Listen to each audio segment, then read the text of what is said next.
Hello, everyone. Welcome to Storybeards. I'm Zach. And I'm Chris. And today we're going to dive into a film. And just a reminder as to what this is we like to highlight movies that might not necessarily be mainstream or that might not necessarily have gotten the response from the audiences that maybe it should have because people didn't see it. It didn't have that advertising, the Disney money behind it like everything else. And just we want to highlight these stories that are just important to tell that might not necessarily be again that mainstream kind of story. And so that is really what the heart of this channel is to just find these hidden gems and highlight them to each other. And so the today's story comes from Hey, this is my pick. It is Light of My Life, a 2019 film written and directed by Casey Affleck. This is a beautiful bit of storytelling, beautifully shot, small but affecting, told with grit and heart. It follows um, quick spoiler warning. We will get into some kind of plot summary so we can talk effectively about it when Chris and I get into the back and forth of our varied thoughts on it and differing opinions and some stuff we both really liked about it. But here follows the quick summary. If you don't want to know anything about the film, I found it really helped me enjoy it, to not know anything about it. Certain films, especially this one, I really like not knowing a single thing about it. So quick invitation to just listen to the quick summary if you like, or dip out now, pause, watch it, come back and join us as we discuss. and where can So they watch this movie at? it is currently on Amazon Prime, and probably could rent it in various streaming services as well. Thank you. Excellent question. Yeah, I watched it on Amazon Prime. It may or may not be on other streaming services. So the IMDb blip about it. Parent and child journey through the outskirts of society a decade after a pandemic has wiped out half the world's population. As a father struggles to protect his child, their bond and the character of humanity is tested. So we'll get into some details a little bit about the plot. If you don't want to know anything beyond that, once again, go watch it on Amazon or whatever else, and then come back and join us. So it follows Casey Affleck's character. He shares uh, the co-lead with young actor Anna Pniowsky. My apologies if I'm saying the name wrong. She is excellent in the film. She is definitely a standout, one of the best child actor performances I've seen in a long time. One of the strengths of this film, for sure. We'll I'll get into that a little bit later. But the basic premise, going a little deeper with a little more detail, uh, uh, this pandemic in the world has wiped out. It has affected mainly women, most women. Grossly disproportionate men, very few women. Half the world's population is wiped out, and it was mostly women.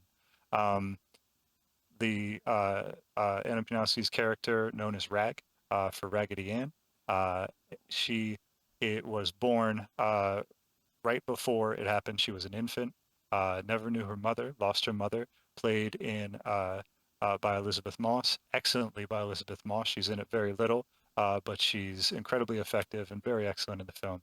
An important character. Both their lives are tied to her, seen in flashbacks and memories from the main character, known only as Dad. Elisabeth Moss is known only as Mom in the credits, and Casey Affleck's character is known only as Dad in the credits.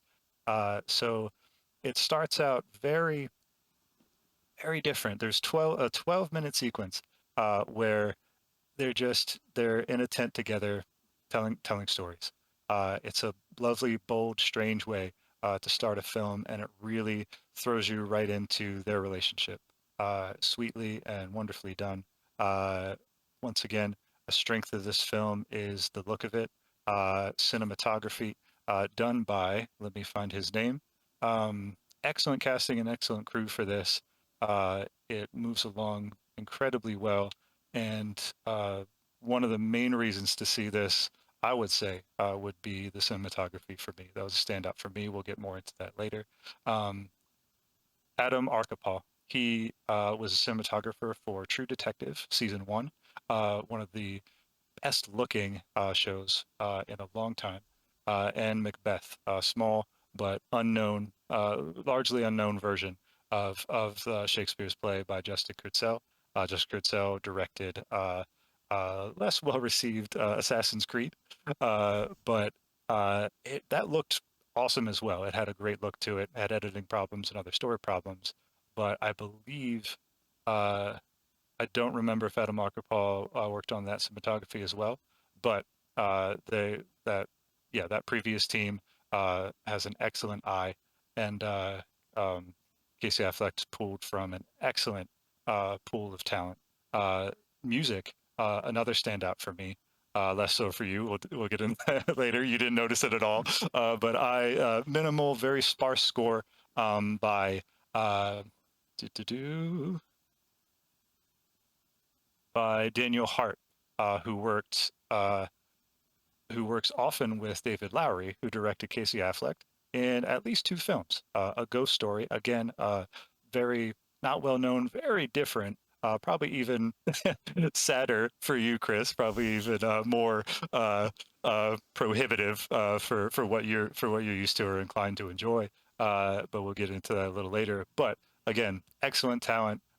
Casey Affleck picked a bold, different, unique little story to tell. And like Chris said, it's a wonderful example of um, a story that it's what he wanted to tell. He knew it would be small. This came out in 2019, an amazing year for movies. 1917 came out then, if I'm not mistaken. Hmm.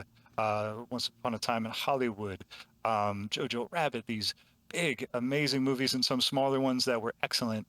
Yeah, lots, movie after movie. And this one still remained, I had a lot of favorite movies that year, but this was one of my favorites. It was an absolute standout for me for some reasons we'll get into, especially right off the bat, cinematography. I love the look of it. It was worth it alone to check that out for me. Um, and So back into the summary a little bit. So she's one of the few women and girls left on Earth. And it falls to the dad, Casey Affleck's character, to protect her and take care of her. The movie ends up, I'll let Chris dive into that a little more, but the movie brings up excellent themes of morality and ethics. I saw, Chris did not, but we'll get into that differences a little later. But I saw in it lovely little scenes and pictures of parenthood. It didn't try to do one of the reasons I love this movie as well. It it became exactly what it set out to be. It just wanted to tell this story, and it tells it well and beautifully.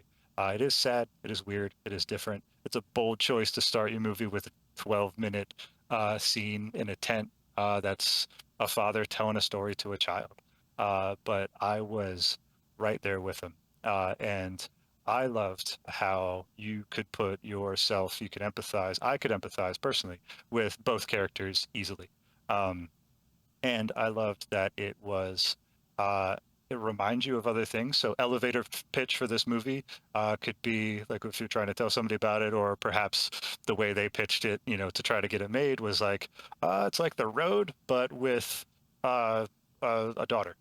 That's is, but and for me, it was like The Road, but with a daughter and hope. Not for Chris, he'll get into that. But I love again back to the cinematography, and that played with the themes so well for me. Uh, the light, just the use of light. I love natural light photography, and this is shot beautifully. It just looks gorgeous. And for me, that helped set the tone and the atmosphere. And though it's hard to put my finger on, someone's like, for me, it was just a press thing. I didn't see much hope in it. Uh, um, for me, it was more the unspoken, and just the look of it helped create that whole atmosphere.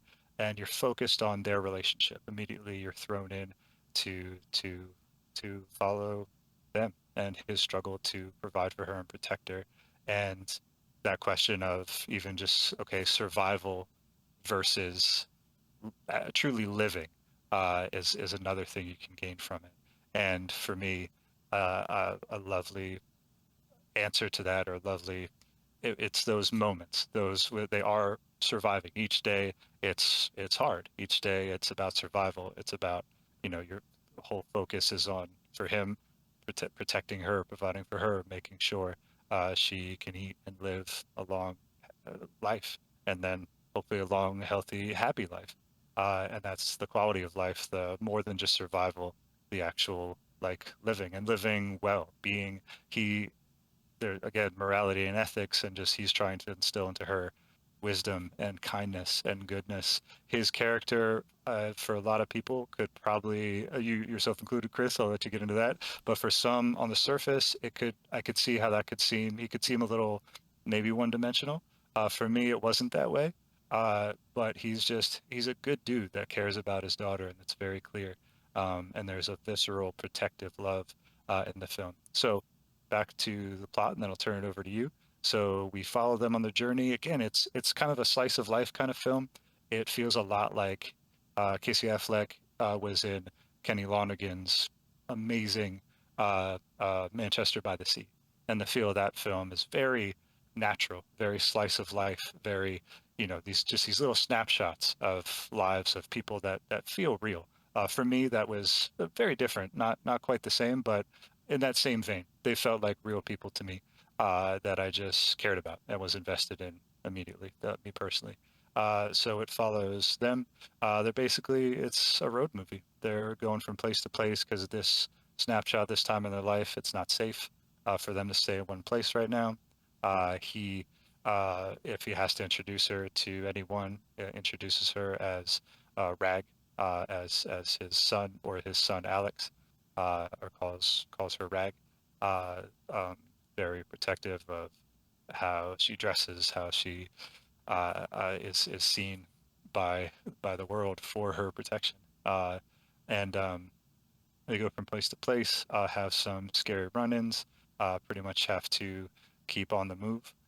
They find a safe haven eventually in one of our favorite scenes with the character Tom. I'll let you get into that.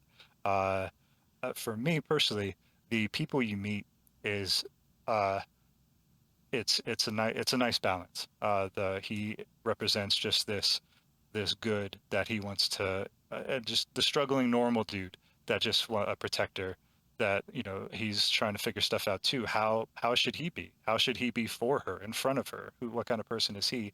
What kind of person does she see him as? What kind of person will she become? And he's trying to mold and shape her in the best way for her, to instill her with kindness so she has a life worth living, and um, yeah, is protected. And he meets people along the way that are uh, maybe don't have cruel. Some don't have, like, obviously malicious intent, but he's just standoffish and not sure. Or some kind people, or at least one kind person that he just that danger could be, for her down the road. Maybe some colonies are different in this world. There's an impression of the world building. Again, you'll get into that where that didn't quite work for you, but it's very impressionistic. It doesn't really dive into details about exactly how the world is now. It gives you an impression of it and focuses on their relationship and as they move from place to place on the road. But it's a nice balance of cruel people, in between people, kind protector people, and in the character of Tom, who was excellent. Again, brief screen time for everyone other than the two leads, but well done, and it moves at a decent pace. It's slow burn for sure. That's one of the things I like about it. It's also one of the things that might keep a lot of people away from this, or prevent people from really loving it. But if you enjoy a slow burn, character driven, very different take on something similar to The Road, but its own thing. Really give this a try. If you love cinematography, check it out. Even for that alone, it's worth it. Did I miss anything before I hand it over to you? Did I No. miss anything about the summary? Excellent. A couple of my points, and then back to you. Um, Let me make sure I'm hitting all my jams. Yeah, lovely bit of storytelling. Every aspect of it, cinematography wise, craft wise, I really loved. I love that a movie like this exists It wasn't competing against anything that it came out, that came out that year. But for me, it held its own against it because it was so very different from all of those. And like you said in the intro, it's nothing, nothing wrong with Twilight. It's just not my jam. Well, I don't know if I'd say there's nothing wrong with it. But yeah, that's my personal preference. A lot of people love it for a lot of reasons. Marvel, we love Marvel. But there is a difference between, a fun popcorn film and cinema. This is closer to the realm of cinema, a little more art house, but for me, accessible. Still, like us, yeah, it's a small story, told well, beautifully shot, and very well crafted. Um, and yeah, over to you. That's a little summary. Over to Yeah. you, sir. So my take as I was watching this, I framed this more from the second scene that's in the movie. So the first scene is them in the tent telling a story that's that 13 to 15-minute story that they sit and tell, which I actually very much 12 minutes. I very much enjoy Sorry. Yeah, that. yeah, yeah. It I feels very it feels like about that. yeah, Yeah, like I very much enjoy that they take the time to yeah, sit and have this scene to set that yeah. expectation that Different. this is not a quick cut movie. It is going to move slowly through things. But that next scene, they're walking through the woods and they get into this conversation about ethics versus morals, specifically about someone that was lying to protect someone else. And like that framed for me the rest of the movie, because at the end of that scene they run into someone that is like going through their camp, and Casey Affleck's character is just lying to him of like, yeah, my buddies are out hunting, yeah, this is my son, like multiple lies on the realm of protecting his daughter. And and for me that's what you see throughout the film, is that balance of morals versus ethics, and kind of like living that out when the world's not at its best. So I thought it was an interesting film from that aspect. I love some of the things that they did with it. There's one scene where they had found this house and they had kind of set it up, and Casey Affleck's character had set up a way for them to escape from, different rooms if they were, to actually be attacked. So he takes this crowbar and he sets it up on a door frame up top. And when the bad people actually come and they run into that room, there's that like expectation of like, oh, okay, he's gonna get that crowbar. He's gonna, and he doesn't. They choose to run as opposed to stand and fight. And that like subversion of expectations, I thought was very well done. You don't always get that in a lot of movies, that they're willing to set something up and take the time to set something up to purposely not do it. And so I enjoyed that. I enjoyed that even though the world had gone through this pandemic, there was still some form of society and government. It wasn't just like the road. If you've seen that, it's just mass chaos.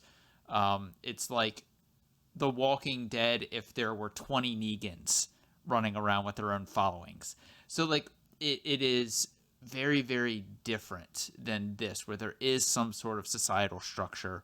There's still manufacturing, there's still like supply chains. So it's not that the world has disintegrated completely. There's still some semblance of society there. Uh, and so I enjoyed that they didn't go completely scorched earth. And then, so as they're going through their trip, they decide then after that house is no longer safe because those guys came, he's like, all right, we're going to go up to my grandparents' place. That is this farm out in the middle of nowhere. And so as they're traveling there, hits winter time and they're freezing. And so they have this young kid who looked, what, 19 or something like that. I think he said he was in Very the young. film. Yeah, 19. Yeah. Um, and so they get in a van with him and they start talking, and that's when you get like hints about what happened with the other women that survived, which I thought was nice, that they didn't come right out like, oh, we're gonna explain everything to you. It's no, we're just giving you hints. So I also enjoyed that aspect of it. And he tells the guy like, nope, pull the car over. I think I saw a body out there, and they go out and he takes him out there. He's like, look, you're a good person. I don't want to hurt you, but I need to take the van. You're gonna be okay. He leaves him his coat. He's like, but I just have to do this, and even seeing there that you have the struggle of like morals and ethics there of Yeah. trying to walk that line of, yes, I'm stealing from him, but I'm not leaving him to where he's going to die. I'm making sure he has warmth and protection. He's like, you're going to be okay. You know where the town's at. You know where you're at. And so I enjoyed that because they did a lot of scenes sort of like that where it was like this embodiment of that conversation that they had early on. And as far as Casey Affleck's character, I know you and I have talked if it's like he was one dimensional. I'll walk back a little bit on that. I don't think that he was one dimensional as much. I think he was just driven. He was driven and had a goal, and that can make you one dimensional. I get that at work. Of people are like, you're just like task oriented. It's like, yes, Mm. I am task oriented. That can make me one dimensional sometimes. It's just like, got to get this done, got to Yeah. do this, and Yeah. that was You don't necessarily see a ton. Yeah, you don't necessarily see a ton of different sides of him. right. You see his driven care for her Yeah. in everything he does. Yeah. Yeah, and Yeah. so they eventually get to his grandparents' farm and find that it is not abandoned. There are 3 elderly men living there. And you walk in and you're thinking bad news, essentially, because the last run in that they had with people at a house was people coming to try to take her. And this one was 3 elderly men that basically are like, hey, we have food. You guys can shelter for the night. And he walks down at one point after like locking Rag in their room. He walks down and sees them reading the Bible to each other. And like I did enjoy that of like, hey, we're setting the idea that these guys are moral. They have some sort of underlying principle, and they've kind of withdrawn from the world to live out that morality and that principle. And so the next day you have Rag out with one of the men, and then the elder statesman, I would say, of the older guys, Tom, comes up and comes to Casey Affleck's character and just says, that's your daughter out there, or that little girl out there, is that your daughter? And the whole idea of like, he has seen so much bad and evil in the world that he knows the kind of people that are out there, and he wants to make sure that Casey Affleck, one, is her dad and is there to protect her and treat her correctly, and not that he has stolen a child bride, essentially. So, and it's a beautiful conversation because you have Tom being the protector on one side and saying, look, I don't care if it's a boy or a girl. It's a girl. We know she's a girl. Is she yours? And you have Casey Affleck's character, which was probably the one time in the movie where you really saw him let his guard down, because you see him actually moved to tears and finally able to admit and be honest with people, which he Yeah. at that point I'd assume hadn't been able to be honest with anybody Mm. for, I'm gonna guess, 10, 11 years. Yeah. Yeah. So like, that was to me just an absolutely beautiful scene, and to me my favorite scene throughout the movie.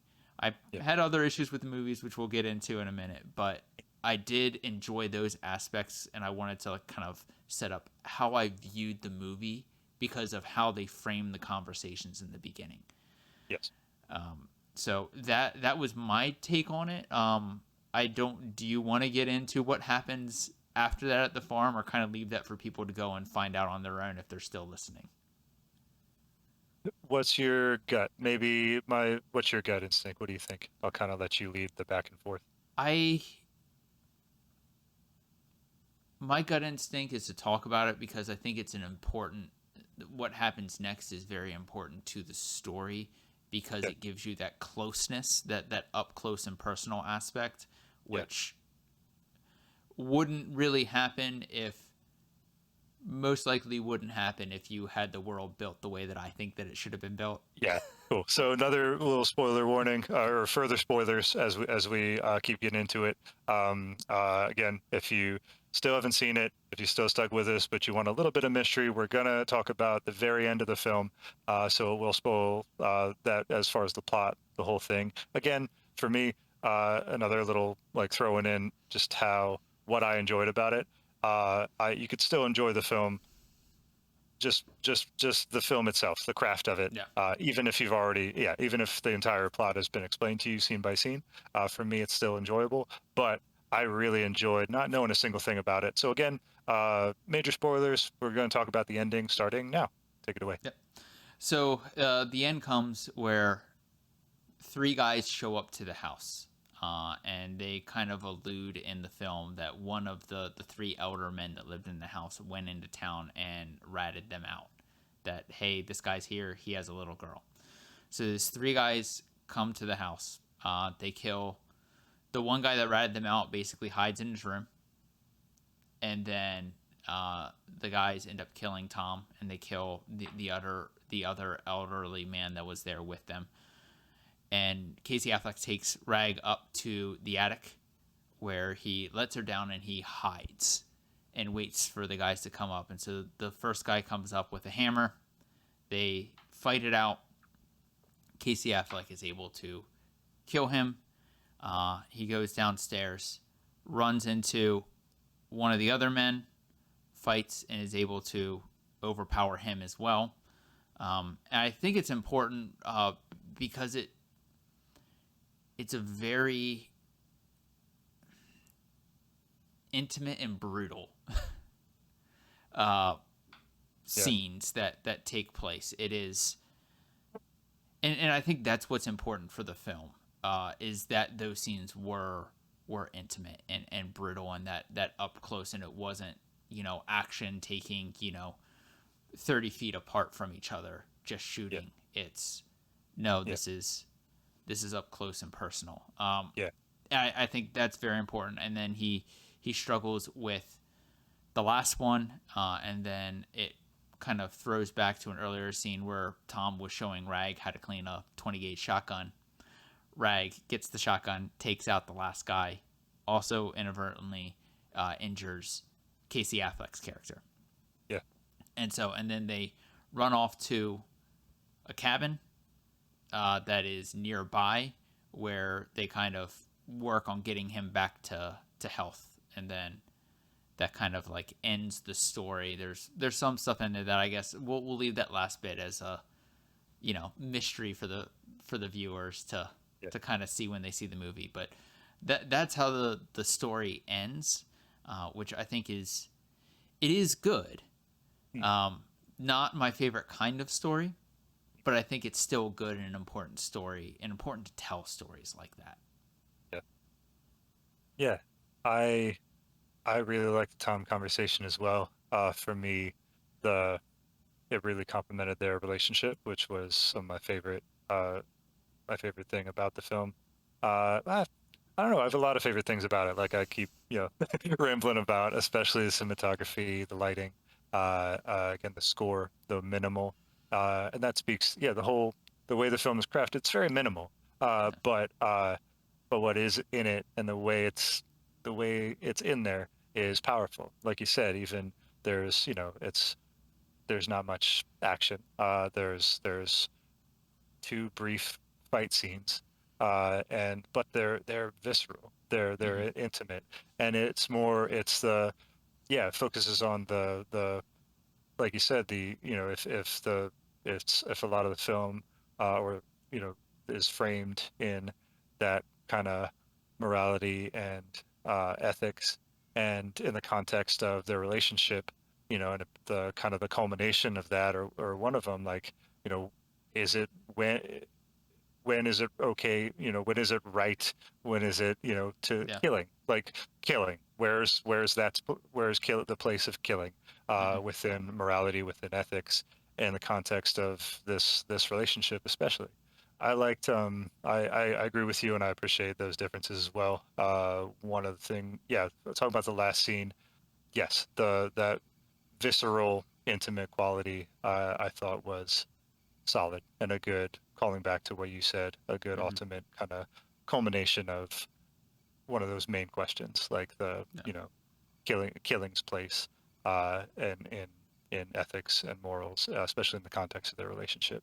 And you saw in the stealing the van scene, like the beginnings of that, of like he was willing to do, he was prepared. You could tell he was prepared to do what it took to make sure she did not end up in a place that would be dangerous for her. And then culminating in he's willing to, you know, take it to the bitter end, like fight Mm-hmm. to the death, not for himself, but for yeah, for his own survival, so he can protect her for her survival, and then for her, you know, doing more than just surviving.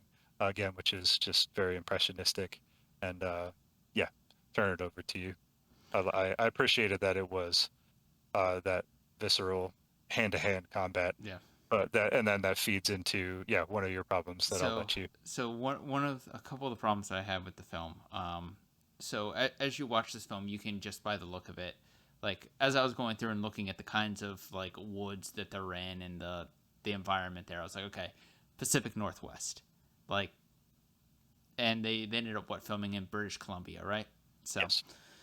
so uh having family that's in that area and having been out in like the Idaho area, it's like, all right, I know the kind of people that are out there. I know the hunters, and there was a strange lack of firearms that to me just kind of destroyed the world because it's like I don't believe it.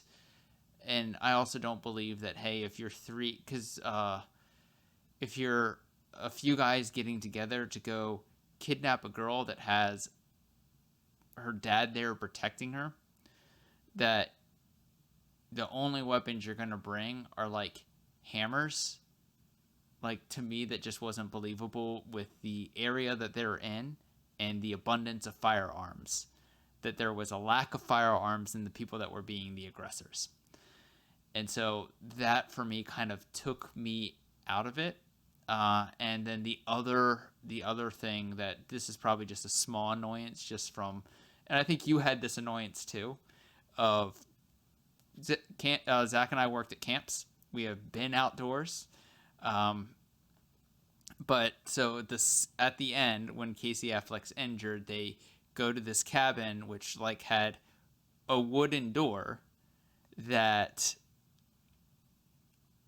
had like you could see the light through it, which I'm sure is purposeful from a directorial point of view, but that means there's air coming through. There's a wood stove in there, and the girl never lit the wood stove. And so that means they would have both died. I do have a thought on that after. Yeah, Those were my two big annoyances yeah, with the film. It made it hard for me to believe in the world when it's like I kind of know that area a little bit, and I know the kind of people that are in that area, yeah, and it didn't mesh with me. I guess the other thing, like to look into it more from a North American aspect, because I know you and I talked about this, like looking at it from like an actual United States of America aspect, in even still staying in that area, talking like Boise, like Idaho, Montana, that kind of area. Like even if you take out half the population, or you take out,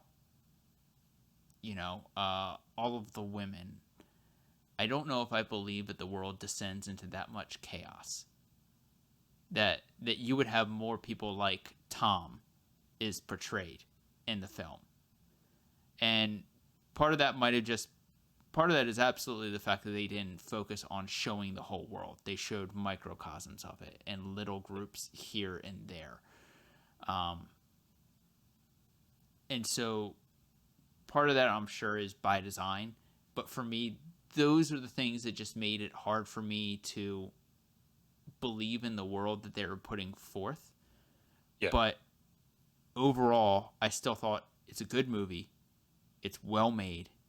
It's important to tell these kinds of stories, even if this isn't the kind of movie that I'm like, I'm going to lay on the couch and watch this movie and then go to sleep and feel good about myself. Like, that's just yeah. not Yeah, it's not the different. kind of It's movie that I would watch for that. But yeah, again, I think that it's an important movie, even with the issues that I had with it. yeah, awesome. As always, I appreciate your take. Following up the discussion points, you mentioned the fire, guns, and kind of the world building. So yeah, the fire. At first, I was like, "Oh, wait, did they light it?" On upon rewatching it, seeing the end again. Um, yeah, that didn't bother me as much. Yeah, they probably should have. They did set it up like they're both. They're survivalists. He's trained her. He's trained her Yeah, well. For me, it didn't take me out of it. I can yeah, understand how that might. She does light a fire later. She doesn't light a fire immediately. She lights a fire after uh, she's gone. He wakes up. He's calling for her, looking for her. She comes back with supplies. So she okay, goes. She does prioritize. I think later she was like, okay, yeah, she prioritized like heat, shelter is important. So shelter first. They got that. She prioritized wound management. She went to go get supplies to dress his wound. So I think she did the right thing survival wise. They set it up that it was cold. It was very cold, but they did hmm not set it up that it was, the time of day that they set it up to be. I yeah, I didn't think they were in danger of dying yeah. immediately. They don't. They're ambiguous about the passage of time. Yeah, that's what I was gonna So say. They yeah, didn't set up like, oh, this was 4 days later that they're finally yeah, starting a fire. It t- was, yeah. The yeah, impression I got is that it was not very long at yeah, all. They do show him kind of going in and out of consciousness and going in and out of yeah. memory. We see But scenes from him he had talking a to his wife small again. wool blanket, and like my initial thought is start a fire Yeah, because yeah, that's yeah, not enough. Especially if you're bleeding, you got yeah, you know you have moisture and stuff like that, and yeah. I thought that was practical enough and well done enough that yeah, that didn't take me out of it. It was kind of like, hey, start a fire, but yeah, they did it in maybe an order that not everyone survival yeah, wise would do. But yeah, that didn't take it out of it. I thought it was practical and realistic enough, and the impression I got was it wasn't too long. As far as people, yeah, that didn't take me out of it either. But I appreciate your take on it. For me, like you said, we both agree yeah, that it was kind of a microcosm. You are more apt to want to see like, well, hey, let's flesh out this world a little more, hmm which I can appreciate. But for the yeah, for this film, I was content to just kind of have a smattering of an impression of what this world is like in the context of what it's like for them, yeah, and in the as parallel, to still for very identifiable, relatable things that go on now.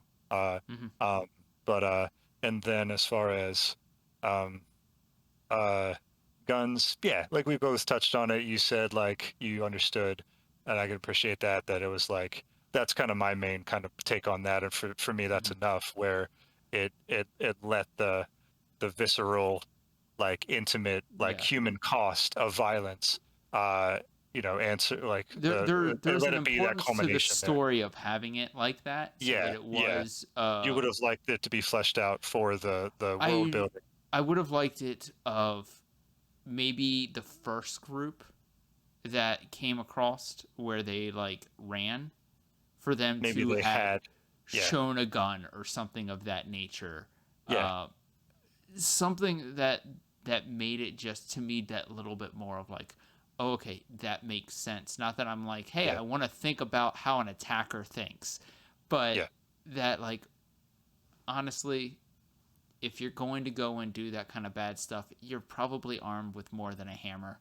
Like yeah, I don't when you go out of your way to like follow someone to go take something, it is less of a crime of opportunity. It's not like, hey, they were just walking down the street and now we're just going to grab her. It yeah, was they went to where they stayed, and to me that shows intent. And if you're going to have intent, you're going to plan a little bit more. And yeah, yeah, but but yeah. again, One, like I yeah, understand why they didn't. It just kind of took me out of that world. gotcha. Yeah, no, I can appreciate that. Yep, for me, it didn't take me out, and one point on kind of in general on that, uh, as far as like how it yeah it focusing on the characters. So for example, another again of excellent Mm-hmm. film, very different but that we both love, A Quiet Place. For a Yeah. lot of people, and I can understand it, there's some kind of world building practical aspects that still bother, like even people that love the film like us, you can still ask questions like, hey, what about the other families, what about the other, Hmm. there were some potential world building things that you could, if you focused on it, could see as questions that you need to ask, or questions, just, or holes Yeah. potentially, as far as world building. But for me, yeah, it didn't matter. And again, spoiler alert for Inception. For me, like, so, when the thing is spinning, Yeah. for me, that's an example. Both those two movies are those two kind of potentially major things.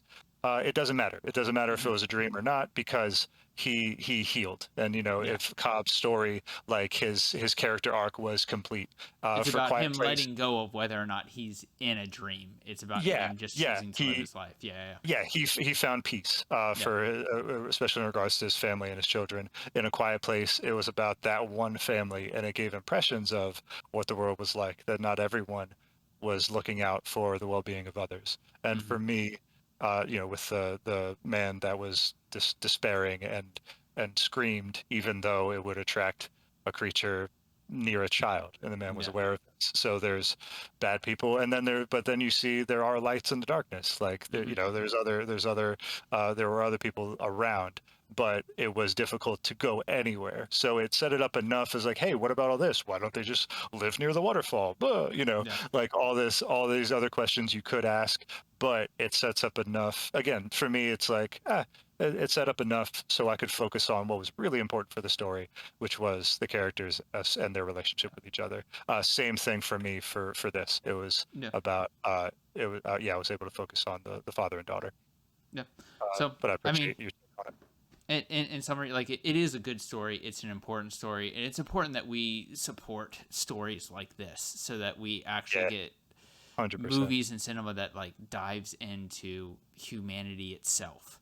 Yeah, Um, and so it's very important that we're highlighting these things. But I yeah, just want to say thank you everyone for watching and joining us as we discuss this. Go watch the movie. We'll put the information in the title and stuff down below for you to be able to go. I think we can put the link there for the Amazon movie.